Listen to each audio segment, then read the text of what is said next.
how do you calculate how much you would lose in a particular trade and how much you would gain in a particular trade?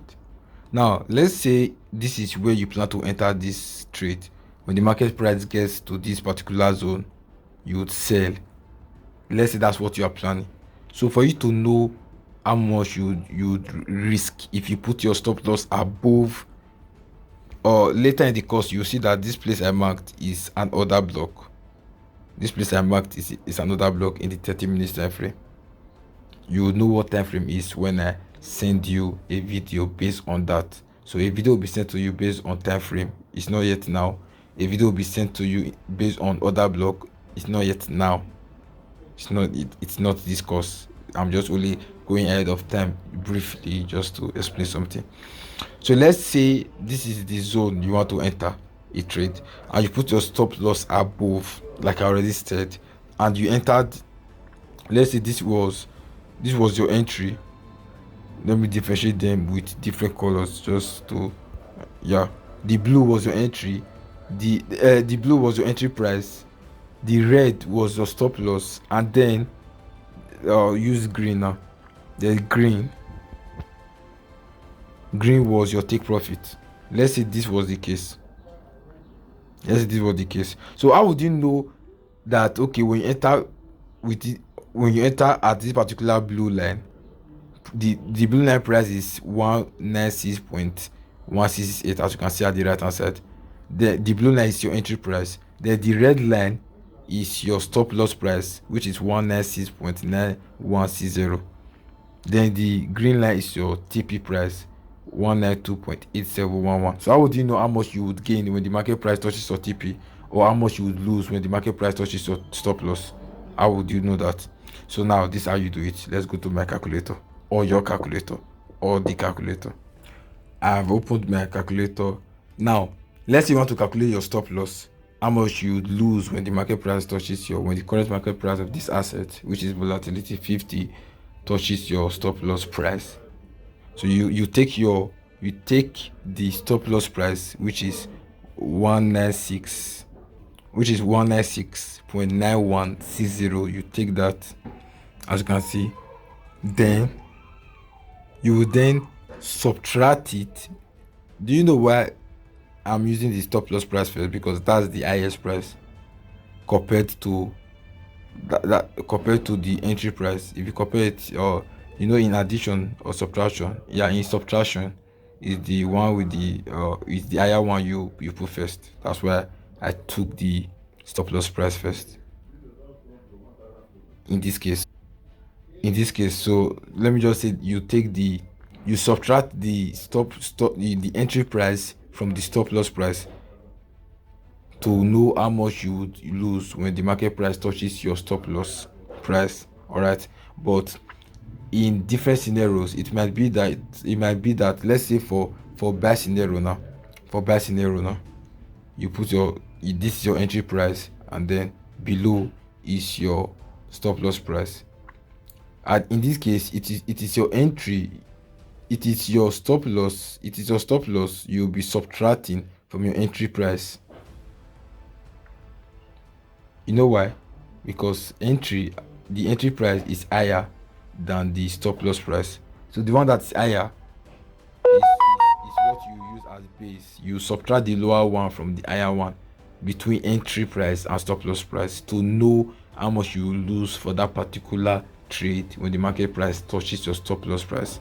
So you subtract the lower one from the higher one between the entry price and the stop loss price. All right, so in this case, this stop loss price and this entry price, the higher one, you subtract the lower one from the higher one.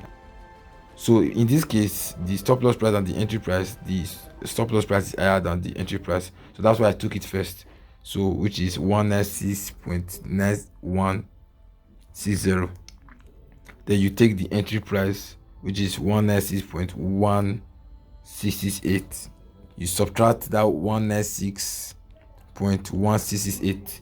You subtract the entry price, which is 196.168, from the stop loss price, which is 196.9160. So what you get is 0.7492.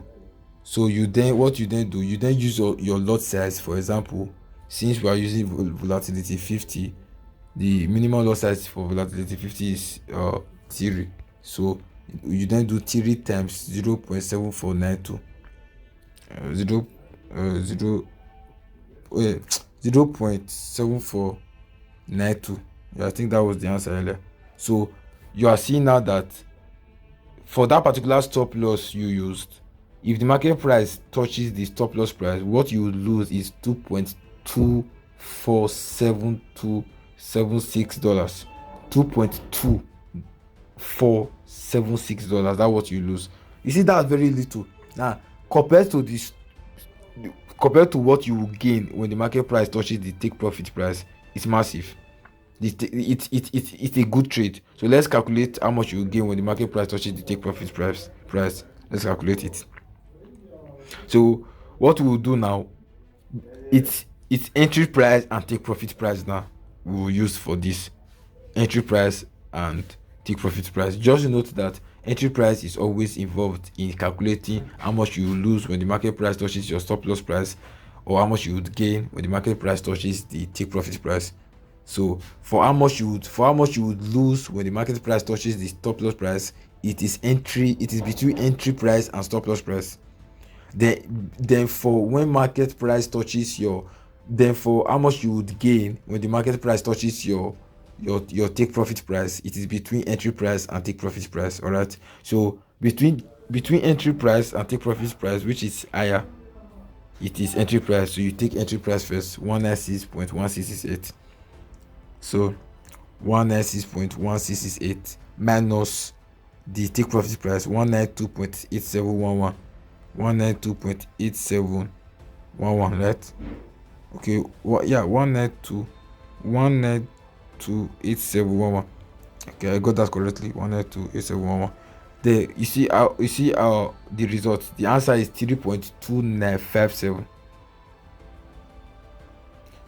3.2957. So you then multiply the loss size with that 3.2957. 3.2957. Let's do that. 3.2957. So the loss size is volatility 50 is 3. So 3 times 3.2957. You see how much you would gain? You gain what? $9.8871. Do you see this thing? You gain $9.8871. So you are risking what? You are risking just $2 to gain what? $9. Tell me that's not a good trade. Imagine you lose twice. You take the first trade, you risk $2.2 in the first trade, and you lost in that first trade. So that's $2.2 gone. You take another trade, $2.2, you lose again. That's $4.4 gone. Then you take the last one, and then you get $9.88. Now let's do the calculation. $9.88 minus 4.4. Do you see that you would have recovered your loss and still be in profit of $5.48? Do you see? So that's how you calculate for both when you sell, when you open a sell position, or when you open a buy position. All right, so let me open a position, and let me just open a sell position. Let me quickly open a sell position. I will put a sell position. Then let me just set stop loss and take profit in anyone. Let me just put my stop loss there. Then let me put take profit. Remember, I've already told you how to do take profit and stop loss.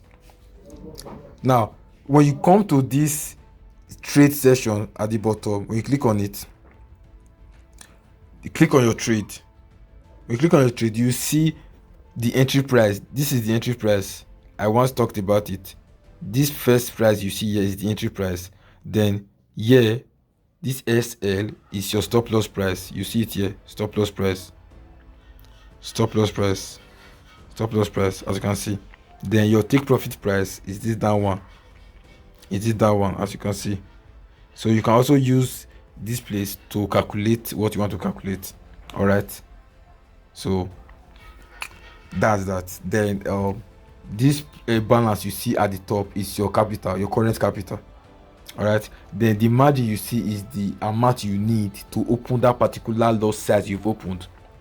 Now, I want to show you something. This particular lot size I used, which is $6, I needed 0.76 margin, $0.76 in my account to open this six lot size for volatility 50 index.